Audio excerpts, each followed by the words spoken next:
Muy buenas, ¿cómo están chicos? Espero que estén muy bien. En esta ocasión les traigo un video en el cual vamos a abarcar sobre todo el conocimiento necesario de la inervación cardíaca para el tema de electrocardiograma. Para entender la inervación cardíaca, yo tengo que tener unas bases anatómicas o unas bases del conocimiento de la estructura anatómica, sobre todo el tema de inervación. Veamos en esta imagen en el cual conocemos al corazón como una bomba muscular hueca que va a estar compuesto por 4 cavidades, como podemos ver, 2 superiores que se llaman aurículas, 2 inferiores que se llaman ventrículos.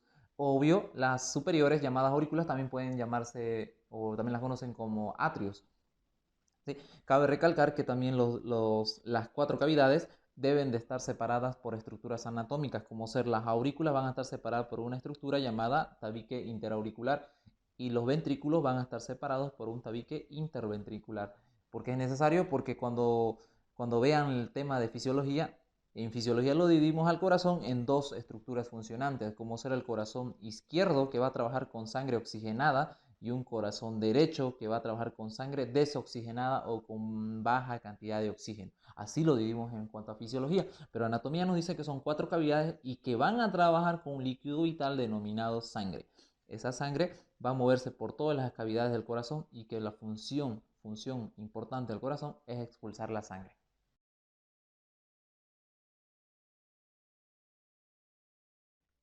Entonces, si decimos que el corazón, su principal función es la expulsión de la sangre, ¿a dónde lo va a expulsar? Resulta que el corazón, como es una bomba muscular hueca, que tiene 4 cavidades y que se llena de un líquido denominado sangre, esa sangre lo va a expulsar hacia el tejido periférico, es decir, hacia los órganos. Hay órganos más sensibles que otros, como ser la masa encefálica, el cerebro o masa encefálica, el corazón, el riñón, y en algunos libros también marcan que el hígado. Es decir, son órganos que requieren grandes cantidades de sangre y que debe de mantenerse su flujo sanguíneo constante para que puedan funcionar adecuadamente. Una disminución de esta cantidad de sangre en los órganos va a repercutir sobre todas las funcionantes del corazón, del riñón, de la masa encefálica y del hígado. Por eso es que el corazón tiene una función importante, mandar sangre a todos los órganos, sobre todo exclusivamente a los órganos que son más sensibles como riñón, masa encefálica, etc. Entonces, el corazón expulsa la cantidad de sangre hacia los órganos. Los órganos van a tener un proceso metabólico. Cada órgano tiene un proceso metabólico. ¿A qué se refiere? Que cada órgano va a cumplir una función. Entonces, esa función, para realizarla adecuadamente, como ser el riñón filtre, la filtración de la sangre. El hígado empieza a producir bilis, síntesis de gluconeogénesis o el proceso de glucólisis, etc. Entonces, como ser el páncreas, liberación de jugos pancreáticos o en cuanto a la parte endocrinal, el páncreas que esté liberando insulinas o glucagones, etc. Entonces, tienen un proceso metabólico los órganos. Y ese proceso metabólico, para que pueda funcionar adecuadamente, tiene que llegarles una buena cantidad de sangre. Entonces, para que les llegue una buena cantidad de sangre, el corazón debe mantener un valor constante, ya que el órgano necesita sangre para que haga un proceso metabólico adecuado. A eso lo vamos a llamar demanda. Una demanda de perfusión. ¿A qué se refiere? Que el órgano, para que pueda funcionar adecuadamente, metabólicamente, tiene una demanda de flujo sanguíneo. Entonces, el corazón debe mantener un valor normal de expulsión de sangre a los órganos para abastecer la demanda en los procesos metabólicos. Esa cantidad de sangre que va a expulsar el corazón generalmente va a ser 5 litros por minuto, como un valor promedio. 5 litros por minuto. ¿Y qué es esos 5 litros por minuto? Más adelante, cuando hablemos exclusivamente de la fisiología cardíaca, vamos a entender que los 5 litros lo vamos a llamar por ahora gasto cardíaco. Es decir, es la cantidad de sangre que expulsa el corazón en un minuto. Aproximadamente serían 5 litros gasto cardíaco. Pero ¿cómo es que el corazón va a expulsar 5 litros? ¿Quién le va a dar esa capacidad al corazón de poder contraerse, relajarse, etcétera, para que pueda expulsar esos 5 litros? Ya que como el corazón es una bomba muscular hueca y se llena de sangre, esas cavidades cuando se llena de sangre es porque el corazón está en relajado. Eso lo vamos a llamar un proceso de diástole. Pero cuando el corazón quiera contraerse y expulsar toda esa sangre hacia el tejido periférico, lo vamos a llamar sístole. Entonces aparece un proceso llamado sístole y otro proceso llamado diástole, que significa relajación del ventrículo o relajación del músculo del corazón, obviamente. Y sístole es un proceso de contracción en las paredes del músculo del corazón. Entonces, aparece la palabrita gasto cardíaco, que significa expulsar 5 litros de sangre hacia los órganos periféricos. Pero ese gasto cardíaco va a estar regulado por una inervación, es decir, los nervios que vienen y cumplen una función que para que se mantenga un gasto cardíaco normal, se va a llamar inervación. El proceso de que esos nervios van a poder ayudar en la función de la contractibilidad y relajación. Esa inervación tenemos dos tipos en el corazón. Las vamos a llamar inervación intrínseca y la inervación extrínseca, que van a ayudar a controlar todo este proceso de demanda. ¿Por qué?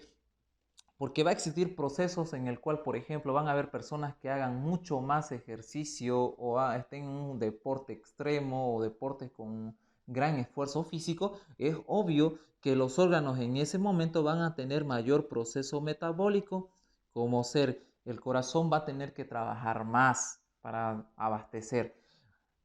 Procesos metabólicos como que el músculo, por ejemplo, en una persona deportista que está haciendo un deporte por horas, entonces obviamente sus músculos necesitan mayor flujo sanguíneo, necesitan mayor glucosa, necesitan mayor oxígeno, etc. Entonces va a haber un mayor aumento del proceso metabólico. Entonces si existe una mayor o un mayor proceso metabólico en esos órganos, obviamente va a aumentar mi demanda. Es decir, si ese órgano recibía 1 litro de sangre, ahora va a necesitar 2 litros de sangre. Y si el corazón solo expulsa esos 5 litros, entonces todo estaría desequilibrado, todo estaría en una discoordinación total. Entonces el órgano, el corazón, va a tener que aumentar su gasto cardíaco para abastecer la demanda. Y eso lo va a hacer la inervación extrínseca. La intrínseca se va a encargar de que el gasto cardíaco se mantenga en 5 litros. Y la extrínseca se va a encargar de regular la demanda metabólica. Es decir, que el corazón abastezca la demanda metabólica que exista en todos los órganos periféricos. También va a haber procesos metabólicos disminuidos en otras personas, dichas patologías en el cual el paciente se encuentra en reposo y sus órganos no estén con una gran función, en otra palabra, entonces obviamente van a estar, una función disminuida va a estar en ciertas personas, entonces obviamente la demanda metabólica va a estar baja. O como ustedes que están mirando estos videos de YouTube, sentaditos, comiendo, más que seguro, entonces la demanda no es la misma, el proceso metabólico de esos órganos no es la misma que una persona que está haciendo ejercicio. Para ver en cuanto a la estructura entonces de inervación intrínseca, primero recordemos que el corazón lo teníamos en una imagen en la cual yo tenía 4 cavidades, listo. La inervación intrínseca, la vamos a anotar aquí,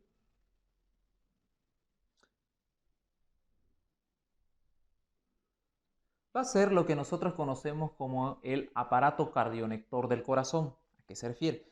Yo tengo en esta imagen una estructura que se encuentra en la aurícula derecha. ¿Sí? En la aurícula derecha, que es donde van a desembocar las grandes venas, como ser las venas cavas. Aquí voy a encontrar una estructura que se llama nodo sinusal. Vamos a notar entonces en la inervación intrínseca aparece con el nodo sinusal. También lo llaman nodo sinoauricular o también, como en anatomía nos gustaba nombrarle, el nódulo de Katy-Flack. Entonces, el nodo sinusal es unas fibras o células fibromusculares o neuronas especiales en ese sector, son células nerviosas especializadas en el sector de la aurícula que tienen la capacidad de generar impulsos nerviosos de una manera automática, que es una de las propiedades del corazón que se llama automatismo, que tiene la capacidad de crear sus propios impulsos nerviosos. A eso se refiere inervación intrínseca, que es su inervación propia del corazón, que empieza con este nodo sinusal. Este nodo sinusal va a generar impulsos a través de todo el corazón y va a generar la primera palabrita que nosotros vamos a llamar frecuencia cardíaca. Entonces, ¿qué es la frecuencia cardíaca? Es la cantidad de latidos que hace el corazón en un minuto. Generalmente vamos a marcar que el nodo sinusal puede generarme una frecuencia cardíaca entre 60 hasta 99 latidos por minuto. Entonces, muchos libros van a decirte de 60 a 100, que es sí un valor redondeado obviamente, pero lo vamos a marcar como 60 hasta 99 latidos por minuto. Entonces, frecuencia cardíaca es la cantidad de latidos que el corazón hace en un minuto. Que el nodo sinusal tiene la propiedad de generar impulsos a una velocidad de 60 a 99. Entonces, ahora va a aparecer otro nódulo en nuestro corazón que se va a encontrar cerca de la válvula tricúspide, que se llamará nodo auriculoventricular.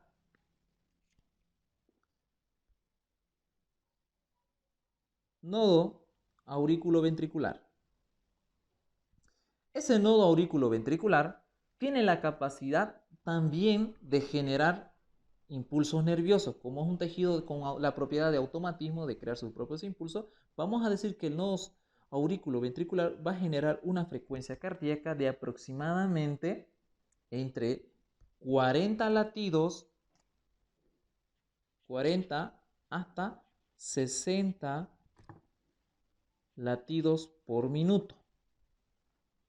Entre 40 a 60 latidos por minuto. Es decir, esa es la cantidad de impulsos nerviosos que puede generar mi nodo auriculoventricular, o como lo llamamos en anatomía, nos gusta en la parte anatómica porque todo tenía otro nombre, lo llamábamos nódulo de Ashok-Tawar. Seguro lo conocen. Aquí cabe recalcar una parte esencial que es necesario que lo mencionemos, es que en caso de una falla del nodo sinusal, obviamente el siguiente que va a reemplazarle sería algunos focos ectópicos, que ahorita los vamos a entender a qué se refiere con eso, pero lo vamos a entender de una manera sencilla por ahora, que si fallase el nodo sinusal, que genera una frecuencia entre 60 y 99, y que el nodo auriculoventricular genera entre 40 y 60, resulta que el nodo sinusal y el nodo auriculoventricular tienen la propiedad de automatismo. Quiere decir que generarían sus propios impulsos. Si yo separase las aurículas del ventrículo, resulta que el ventrículo va a tener su nodo auriculoventricular y el nodo auriculoventricular va a generar sus propios impulsos para el ventrículo. ¿No ve? Es decir, el nodo auriculoventricular generaría sus impulsos a todas las fibras musculares del ventrículo y generaría un potencial con una frecuencia cardíaca de 40 a 60. Pero resulta que el nodo sinusal manda para las aurículas y el nodo auriculoventricular para los ventrículos. Si las aurículas se iban a contraer gracias al nodo sinusal en una velocidad de 60 a 90, 9 o 99, y el aurículo ventricular a los ventrículos de 40 a 60, no estaría de una manera rítmica. Entonces va a existir unas fibras que van a comunicar el nodo auriculoventricular con el nodo sinusal, que las vamos a llamar haces internodales. Esas asas internodales van a ser nuestras fibras nerviosas que van a servir como conducción para comunicar esos dos nódulos internodales, que son generalmente anterior, lateral y posterior, que son tres tipos de fibras. En anatomía los llamamos Weichenbach, Torel y Barchman, pero eso no importa ahora. Entonces, ¿por qué es importante estas estructuras de comunicación internodales? Porque si el nodo sinusal manda una frecuencia de 60 a 100, se podría decir por ahora, el impulso que genera el nodo sinusal va a viajar por las fibras internodales y va a despolarizar a mi nodo auriculoventricular antes de que mi nodo auriculoventricular pueda despolarizarse con su frecuencia de 40 a 60. No sé si me dejo entender. El nodo sinusal manda un potencial al nodo auriculoventricular y lo va a despolarizar antes de que el mismo nodo se despolarice. El nodo se despolariza a 40 a 60 y el sinusal de 60 a 100. Entonces, si el nodo sinusal despolariza con una velocidad de 100 al nodo auriculoventricular, es obvio que el nodo auriculoventricular va a mandar otro impulso nervioso a los ventrículos con una velocidad de 100. ¿Por qué? Porque el nodo sinusal lo despolarizó antes de que el nodo sinusal lo despolarizó antes que el nodo auriculoventricular se despolarice. Porque si el nodo auriculoventricular se despolarizaría solo, que puede pasar en procesos patológicos, donde el nodo no puede mandar los impulsos el sinusal no puede mandarle al aurículo ventricular, entonces el nodo aurículo ventricular va a mandar su propio impulso al ventrículo, pero va a generar una frecuencia de 40-60. ¿Sí? Para nosotros ahorita la frecuencia del nodo sinusal es la frecuencia normal, que sería de 60 a 100. Así vamos a manejarlo como, ¿cuál es la frecuencia normal del corazón? De 60 a 100 decimos. Esta frecuencia no es normal.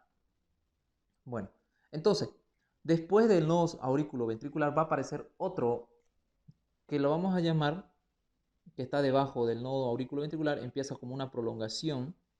¿Por qué? Porque es necesario esta prolongación que la vamos a llamar haz de His.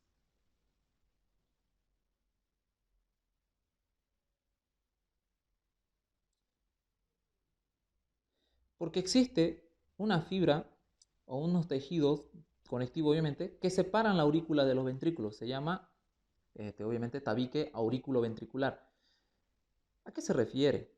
Resulta que el impulso del nodo sinusal no debe primero despolarizar las aurículas, pero no debe de pasar ese impulso nervioso hacia el ventrículo, porque si no la aurícula y el ventrículo se contraerían a la vez y no habría la capacidad de expulsar sangre adecuadamente. Es como que el corazón se contrae todo junto y se relaja todo junto y eso no puede existir. Debe haber un proceso de coordinación entre aurícula y ventrículo. De esta manera, funcionar la aurícula contraerse y el ventrículo relajarse y después hacer de una manera opuesta.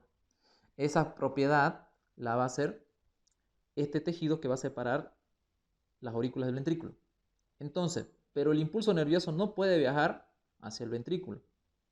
Del nodo sinusal no puede viajar hacia el ventrículo. Pero ese impulso debe viajar por las fibras hasta el nodo sinusal, al nodo aurículo ventricular, y recién para llegar el impulso del nodo sinusal, para que todo trabaje rítmicamente, para que llegue al ventrículo y despolarice al ventrículo a una velocidad de 60 a 100, va a viajar a través de estas fibras. Llega al nodo aurículo ventricular y viaja por una fibra que se llama haz de His. Ese haz de His es la única fibra fisiológica que atraviesa de aurícula al ventrículo, mandando el potencial del nodo sinusal. Entonces, ese haz de His después se va a dividir en dos ramitas que se van a llamar rama derecha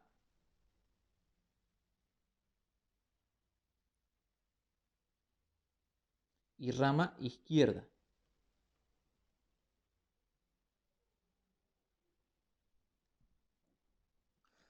Esas ramas izquierda y rama derecha y rama izquierda, con el haz de His pueden generar una frecuencia cardíaca, es decir, fíjense que ellos mismos pueden generar un impulso nervioso, su despolarización, a una velocidad de 20,40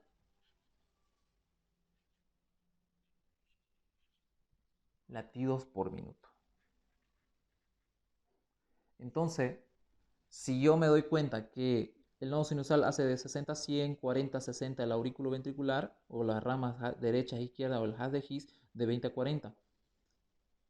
Si en caso de que fallase el nodo sinusal, fallase el nodo aurículo ventricular y quedarían vigente mis haz de His, el corazón estaría latiendo con una frecuencia de 20 a 40, el cual es muy complejo de mantener los valores normales de un gasto cardíaco de 5 litros. No voy a poder mantenerlo con una frecuencia de 20 a 40, entonces va a haber una descompensación brusca en todo el organismo. Entonces, por eso es necesario que nosotros aprendamos a leer un electrocardiograma y que entendamos que la frecuencia es de 60 a 100 es como valor normal y que es el nodo sinusal el que va a ser el marcapasos del corazón, que él es el que debe funcionar adecuadamente para que funcione esto.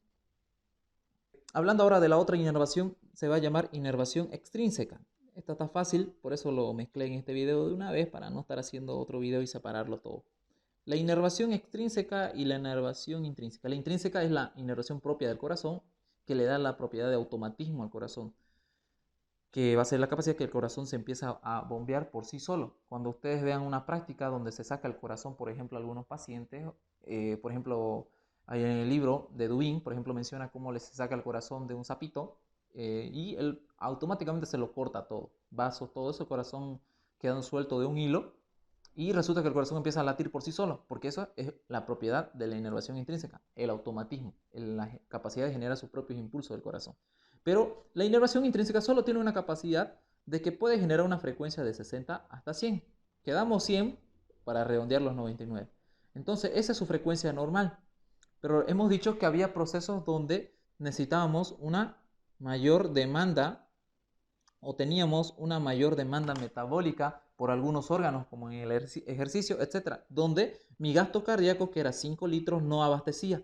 Entonces yo tenía que aumentar mi gasto cardíaco, por ejemplo, a 8 o a 10 litros. ¿Y cómo voy a lograr que el corazón bote 10 litros? Recordemos que la innovación intrínseca con una frecuencia de 60-100 podía abastecer los 5 litros que él botaba, que era una persona normal como ustedes, digamos, ahorita que están sentados viendo un videíto y todo eso. Entonces la inervación extrínseca, yo necesito que aumente mi gasto cardíaco, por lo menos un ejemplo de 10 litros. ¿Cómo lo va a hacer? Aparece el sistema nervioso autónomo, que es el principal factor en la inervación extrínseca. El autónomo está compuesto por el simpático y el parasimpático. ¿Qué hace el simpático? El simpático se va a encargar de que aumente las propiedades del corazón, como ser la capacidad de automatismo, que se aumente, y va a generarme un aumento de la frecuencia cardíaca mayor a 100 latidos por minuto. Cuando la frecuencia aumenta mayor a 100, yo puedo decir que aparece una palabrita que se va a llamar taquicardia, que es la frecuencia mayor a 100 latidos por minuto. Pero aparece el parasimpático con su neurotransmisor, ejemplo típico, la acetilcolina, que hace, baja las propiedades del corazón del automatismo, generando una disminución de la frecuencia cardíaca, que va a ser menor a 60 latidos por minuto.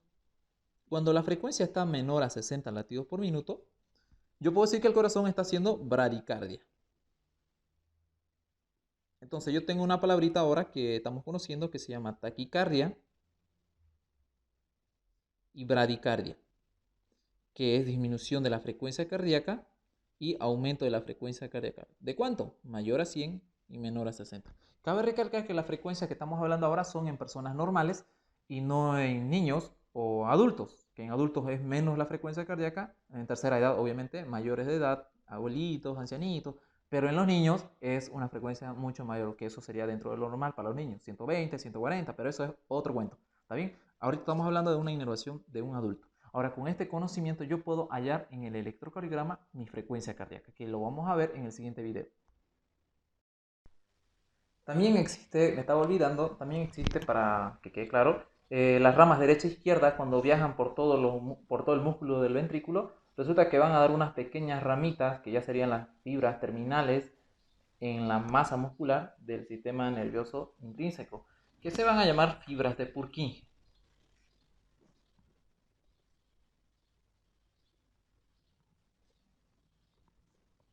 Y ahora sí nos vamos.